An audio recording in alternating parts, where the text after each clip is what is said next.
Questions et commentaires. L'honorable chef de l'opposition. The Honourable Leader of the Opposition.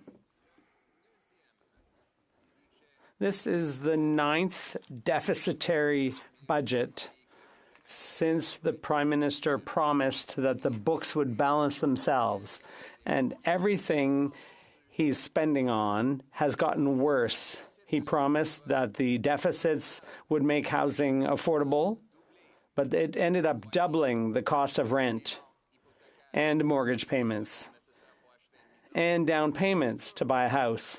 He said that the cost of food would be more affordable, and now it costs 30% more, and 1 in 4 children aren't able to get nutritious meals. After 9 deficits, Mr. Speaker, the government is rich and the people are poor. And today,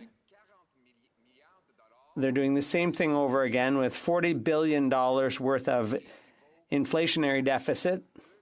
That means $2,400 for each family in inflation and spending, and increase to the national debt instead of health. And that's why the Conservatives have a common sense plan to put an end to this pyro Prime Minister who's adding fuel to the flames.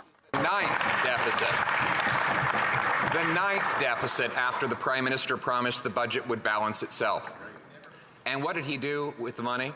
Everything he spent on has become more expensive. He's doubled the rent, doubled mortgage payments, doubled the needed down payment for a home, forced 35 homeless encampments in Halifax alone. 1 in 4 kids cannot afford food. And now he's adding $40 billion of new debt and new spending. That's $2,400 of new inflation.